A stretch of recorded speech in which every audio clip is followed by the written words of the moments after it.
Engelbert Humperdinck is our guest today on the Music Universe podcast. All about love today, buddy. No, it should always be about love when you think about it. It really should. It really should. This gentleman just makes you smile ear to ear, from ear to ear talking to him. He's just such a class act, really loves his job, doesn't like staying home, just like me. And you point that out very clearly in the interview. Yeah. So it was I was thinking it. It was a lot of fun. I really enjoyed it. He's one of my grandmother's favorite artists. And I say that, and it's like, well, what does that mean? He's 87. Does that mean only old people like him? No, his songs are timeless. They're on Moon Knight has a song of his that they've used. Umbrella Academy. He had a song. He went in and recorded a cover for the movie Bullet Train, which we talk about. Beavis and Butthead in the 90s. We talk about that as well. Yes, we will, and we'll get to more of that after the interview. I want to hear that story, because I was not a Beavis and Butthead guy. I was Nickelodeon all the way in the 90s. So yeah. So it was a really, really sweet interview with a really nice guy who is just so passionate about what he does. Here's our interview with Engelbert Humperdinck. Engelbert Humperdinck, welcome to the Music Universe. How are you, sir? I'm good, thank you. The album is called All About Love, and it came out on May 2nd, your 87th birthday, and you're still touring and performing. And the album's really great. It's a great mix. Talk to us about the process of selecting these love songs for this album. My producer of the album brought me a whole bunch of songs, and finding new songs today is a very difficult task. It's finding a song that will become a standard in the future is very, very hard to find. It's not like it used to be in the old days. So you would take a song that is familiar to people's ears and you try to give it your stem. And that's what I did with this particular album, because the songs are sensational songs that have been recorded in the past by famous people, and I know it's hard to take away their image and put yours on it, but this is what I try to do, and I hope it's going to work. And what do you look for in a song, especially if you're going to cover it like you did? Well, I like a good storyline and a good melody, songs that really last. And that's one of the reasons why I think what has given me longevity in the business, the fact that the songs that I recorded in the past, are songs of good caliber. They've got good melodies, and they become standards, and people say, well, that's one of Engelbert's standards, and which is a great word to have in your repertoire. Right. Well, and you talk about that longevity. What has kept you on the road all these years? I mean, to have the career you've had, a lot of people, they decide to retire. I know. You keep going. You keep touring. Yeah. Well, that's what my life is all about. My life is about show business. My life is about walking on stage, and I consider myself a thespian of song, and I try to create a world of acting on stage, but not really acting, but sincere acting, in fact, because singers can change their emotions very quickly with the lyric of a song, whereas if you're an actor, it takes a long, there's setups and you start again and stop and start, but this is a straight through thing. And singers have that task to overcome. There's no do it again. All right, if I made a mistake, I can do it again. It doesn't happen. It's a one time through. And that's what makes singers, I guess, great actors, because they can change their emotions so quickly. Right. Absolutely. And speaking of sort of acting, playing a character, I know it's not a character, it's a stage name, but the name Engelbert Humperdinck, very memorable. I know you've chose it. Did you ever, I always ask people who have stage names this, did you ever change it legally, or are you still, I believe are you still No, actually, go ahead. it's in my passport. I have two names. My real Oh, name, which is Arnold George Dorsey, and also known as Engelbert Humperdinck. But you see, there was another guy, that was called Engelbert Humperdinck, who wrote Hansel and Gretel, and people mhm. tend to get confused with him and I together. But he never had any gold or platinum albums. He had one hit, Hansel and Gretel, Yeah. but our late queen did me a big favor because she put my name forward for an honor, and now I have letters behind my name, which is Engelbert Humperdinck, MBE, member of the Mhm. British Empire, and so this differentiated me from the real guy. Wow. Yeah, no, that's wonderful.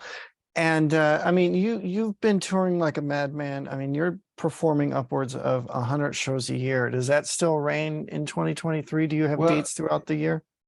it's about now it's about 60 to 80 a year, but I do like to tour a lot, and I do like to keep busy because there's no point in me staying at home. I've got once if I'm home for 2 weeks, I get itchy feet and I'm ready to get back on the road again. And I'm not even a musician, and I travel a lot to go to concerts, and that happens to me. I've been home for about 10 days the last 2 months, 10 days oh, at a time. I totally feel that. I get that. yeah. And, it's not just these standards that you're known for. You're also in pop culture. You've had musical and shows like Umbrella Academy, but you went in and recorded a song specifically for Bullet Train, which is the Yes, I action movie did. that came Yeah. out last year. Tell me about that and how that came to you, and the process for Well, that. Well, that came. I don't know how it really came, but when it came to me through my manager, of course, he wrote me the song. But I already knew the song because it's an old English song, and I knew the song. So when I was recording it, they gave me, I think, the all day. They said we booked the studio all day, and it took me an hour to put it down. So. Uh, they said, "My God, this was a quick one." Anyway, it's so nice to see your name on. When I recorded this song, I didn't realize that during the performance, during the movie, when they actually play my song, your name comes up on the screen at the bottom, and this is Yeah. in the middle of the movie. It's a Mhm. sort of it's a Tarantino move, where they put the name of the artist on there. It's quite fun to watch, actually. It's a quite contemporary and modern way of advertising the singer, and the song. It's Uh, Yeah. it's amazing, and so many artists are given these opportunities to sort of enter pop culture in that way, and you've been a part of pop culture for decades, and it keeps going. I mean, are you surprised in, not just the audiences that come to see you at the theaters, like my grandmother and my family likes to go see you at the American Music Theater in Lancaster, but are you surprised when you get the call to do those bigger Hollywood things? yes, it did. Like, for instance, I think what rejuvenates your career is the fact that, as I said before, recording good songs is an important issue right from the beginning of your career. Because Mhm. I recorded this song called "Man Without Love," which was put into a series called Moon Knight. And of course, you get a lot of young people watching this particular show. And I've noticed since it's been in that particular show, that my audiences are getting a little younger as well in the audience because they want to find out what an Engelbert Humperdinck's all about. But Mhm. I'm hoping they don't come and thinking there's an old man out there, but it's but because I don't want to feel that way. I never did, ever since I started in show business. Like, for instance, when I was 25 years old, there was premature gray. And I thought to myself, I can't go into show business with gray hair. And I started dyeing it. And I've been doing it ever since. And I tell the public that I don't care. It's not something I want to hide. Yeah. Hey, whatever makes you feel good. I will say though, I've seen your performances. I've not had occasion myself to see you live yet, but when you are on stage, you are ageless. There is no question of age. Thank you, It's thank you, just thank you, you become as timeless as the music, really, thank you. Yeah. buddy. Well, yeah, I was going to ask what fans, new and older, can expect if they haven't seen you before on stage. What's that? Well, what Are they you can. doing some of these songs that, like for the song from Moon Knight and the song from Bullet Train, have they God, yeah. found their way into your set lists? Oh yeah, Man Without Love, the song I recorded like 54 years ago, you know, Right. and all of a sudden it's back in Spotify at #1, and it's just an incredible situation to find that after all these many years, that wonderful song is back in the charts again, you know, Yeah. and it's happened with other songs like with the Quando Quando Quando. It's Mhm. in Umbrella Academy. It's another series on TV. This is great for singers, you know, this Yeah. media of putting songs in series. It's great for us because it's a great publicity angle for us, you know, pushes us back in the limelight. Right. Yeah, and you had a rendition of Lesbian Seagull for Beavis and Butthead in the 90s. Did that feel kind of weird being a part of that program? It was kind of strange, but you know what? I like to do things that are off the wall, and Mhm. when they came and saw me, I was playing at the Greek Theater in Los Angeles, and the producers of that particular show came and saw, and they noticed that I had a sense of humor. So they sent me. They said we've got a song that we'd like to do in Beavis and Butthead. Send it to me. Let me have a listen. I listened to it. I think I liked the content. It was strange, but I liked it. I liked it, and it were very real. So I recorded it, and bingo, it went platinum. You know. Yeah. It's really great. The question I've always wanted to ask you is, it's kind of a cliche question, but the album is all about love, so I think it's appropriate. What makes a great love song? With lyric content, yeah, it's people what people can relate to, the story that the people can relate to themselves. They when they listen to the song, think, well, you know, that's my life all over again. You know, and this is what makes a great song. It's when people can relate to it, and my songs all have great melodies, and I think that the great part about choosing a good song is choosing the melody first. You know, because when I first heard "Release Me," which was the song that put me on the planet, you know, as far as show business is concerned, I only heard the melody first, and Mhm. I said to my manager at the time, I said, we've got to find the lyric for this. It's a great melody. It's just a hit melody. He said, anyway, we found it, and I found out that it was recorded many times before. And, you know, it was a song from 1949, you know, and it was a hit about 3 or 4 times before I had it. And Ray Price, the country singer who had it, always used it in his show. And he said, you know, this song belonged to me until Engelbert Humperdinck came along. and, which was a very nice thing to kept mentioning my name in his show. But it also created a little bit of publicity because it stopped the Beatles from having their 13th #1. And, Yeah. you know, so I'm in the Guinness Book of Records for that. That's amazing.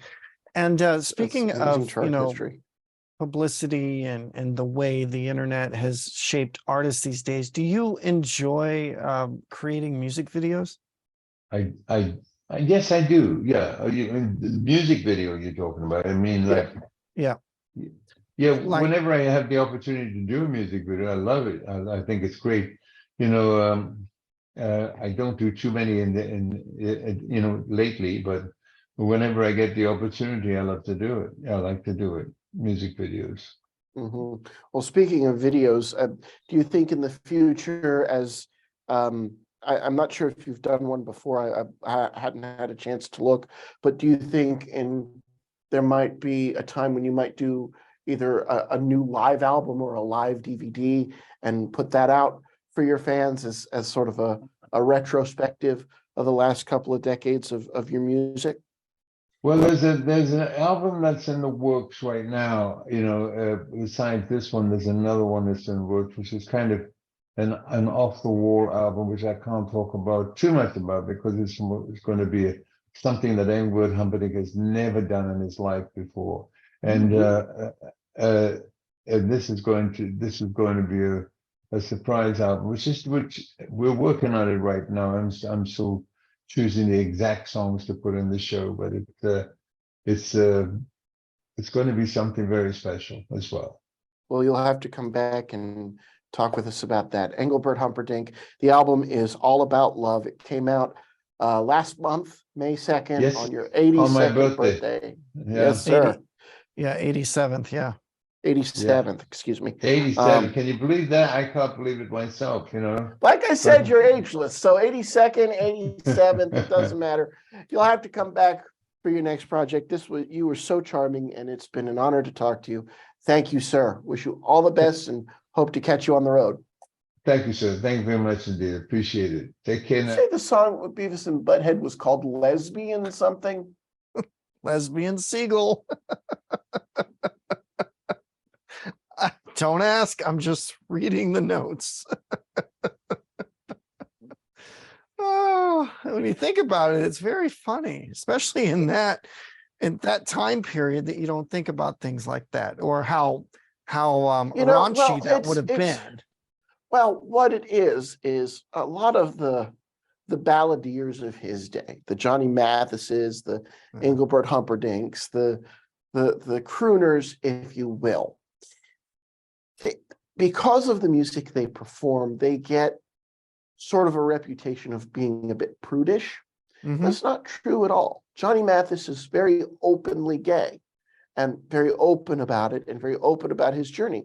Engelbert did something called Lesbian Seagulls. There's not, just because this is the image they portray on stage, kind of like what he talked about go through all those emotions, doesn't mean, and that they're older, doesn't mean that they're prudes. It's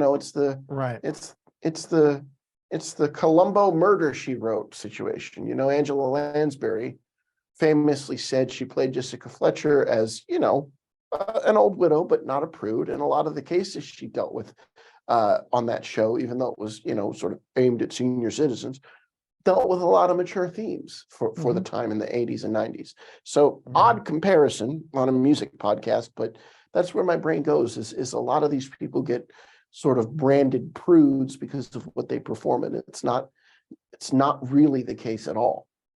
Right. Yeah. I wasn't too much into Beavis and Butthead growing up. It was a bit, too mature for me. Not that, that mattered, but it just wasn't, I wasn't really into those types of cartoons. I was more into like the Ninja Turtles and, things like that. So kind of Nickelodeon-ish too. But yeah, it's cool. We got to talk to this music legend. I was telling my mom before we got on here, I said, yeah, Matt and I have a interview today with Engelbert Humperdinck. And she goes, now that's not a name I've heard of recently. So, well, he's got a new album out. Yeah, and he's everywhere. And I'll tell you, I bet you if he releases a live album and a live performance tape, you're going to buy the Blu-ray. For the Music Universe podcast, I'm Matt. And I'm Buddy. Thanks for listening and watching. And Matt may or may not return next week. It depends what I do to him. We are the Music Universe. Check us out online at themusicuniverse.com, at the Music Uni on socials, and tmupod.com, where you can find out where we are streaming live. Thank you, and have a great one.